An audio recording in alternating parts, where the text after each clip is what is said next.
Welcome to SBRForum videos. I'm Peter Loshak. We are previewing the main card of UFC 169, and our guests today are our usual returning guest, Nick Kalikas from MMA oddsmaker.com, and calling in on the phone, Reed Kuhn, who's written a book called Fightnomics, and his website is fightnomics.com. Guys, thanks for being back with us. Thank you. Hey, thanks for having me.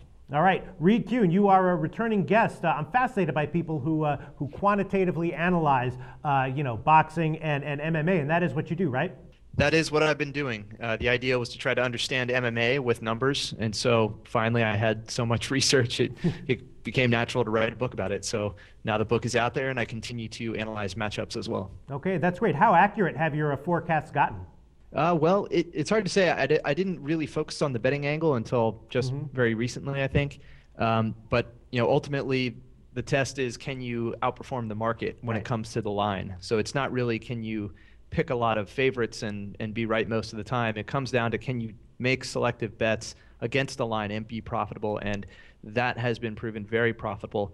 So I do seem to find some mispricings in the market when it comes to certain scenarios, and that's been both interesting from an intellectual level, but then also satisfying because it puts my numbers to the test. Right, awesome. All right, well, this first fight we're going to discuss, a Jose Aldo fight, of course, is perfect for that. Talk about, picking favorites and being right most of the time is what you would have gotten if you had bet Jose Aldo in all of his fights. And, here we are again, Jose Aldo minus 600. Obviously, he should be a huge favorite. The question is exactly how huge of a favorite should he be? And you're probably the perfect guy to ask this, because we need to put a very specific number on it. Should he be a 73% favorite, 82% favorite? I've seen some statistical modelers saying he should be over a 90% favorite here, and that the line should be over minus 1,000. What's your take on this line, Reed Kuhn? Well, I think going to 10-1 might be a little extreme. That's happened very rarely in the UFC historically. This is a 6-1 favorite right now, according to the market. That's a very strong line, given that this is a championship bout. He should be, in theory, be facing a very dangerous opponent. But when I do look at the numbers down the stat line, Aldo has advantages in nearly every single metric. But that's not to say that Lamas isn't dangerous. He is dangerous. He actually does have a knockdown rate that is very high for his division. But all around, I see advantages all over the place, especially pace when it comes to these divisions. If it goes to multiple rounds, you see these guys going back and forth. Pace and cage control and defense are extremely important. We saw that with Henderson and Thompson recently. And I see it in the lighter weight classes all the time. And those metrics are very good for Jose Aldo. He is impossible to hit.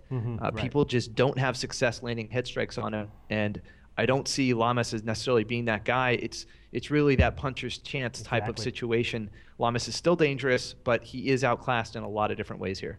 Nick Kalikas, I mean, when you all these Jose Aldo fights, when he's a huge favorite, has the public been betting him each time? Oh, definitely. I mean, they're at least putting him in parlays, no doubt about it.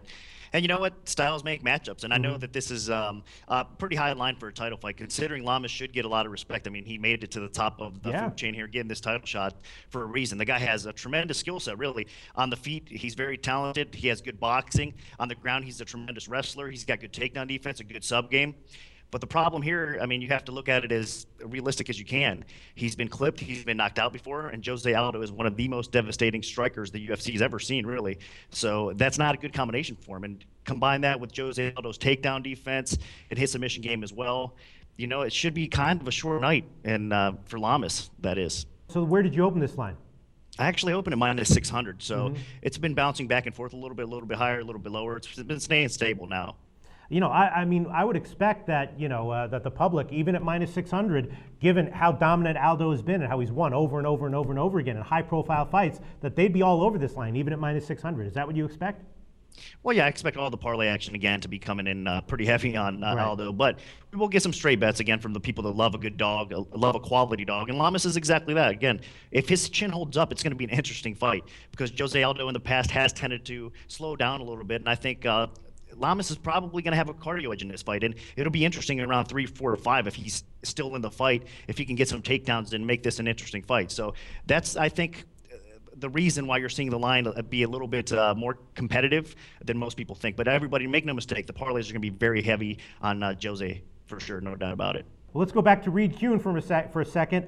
You know, it sounded like, based on your analysis, Reed, that that at minus 600, if you had to identify a side with value, you'd probably identify Aldo with a little bit of value, even at minus 600.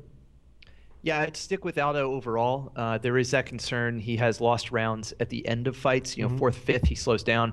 But again, this is a featherweight division. The chance of a one-punch knockout slipping through in the fourth or fifth round is much lower. Chances of getting caught in a submission are much lower at that point in the fight. So he should be safe, assuming that he dominates the first 3 rounds, which I do believe he will be. So I'm going to stick with Aldo. He is comfortable parlay fodder. And the real question is probably where the fight ends in terms of trying to find a value pick that isn't so extreme as 6-1. That might be the subtlety here, is looking at the over-under. The 2.5 rounds at 5 dimes. Currently, the over 2.5 rounds is plus 100. The under is minus 130. So you know, maybe Lamas can hang on long enough to make that over bet have some value. Yeah, I would agree with that. You would. So if you had to bet this fight, you would stay away from the side and you would take what, the over, or would you take a prop like Aldo inside 2 rounds or something like that? You know, in terms of finishing potential, Aldo is still the more dangerous guy. He's scored 7 knockdowns, which again is outrageous for a featherweight. He's actually tied for the most on the card, and we're talking about a card with Alistair Overeem on it. You know, Jose Aldo has logged more knockdowns under the Zuffa banner, and this even includes Strikeforce. So Aldo is still dangerous. Betting the over on a 2.5 in the featherweight division is not a bad bet, especially at plus money. So from the pure numbers standpoint, that's probably the best way to go. I still think there's a number of situations on this card, I think, where there's some value, and so Aldo might be thrown into parlays to boost the value of those other bets. All right, we'll get to those other fights in a second, but if I had to pin you down on one bet for this fight, what would it be? Over 2.5 at plus 100? Yeah, I think I would stick with that.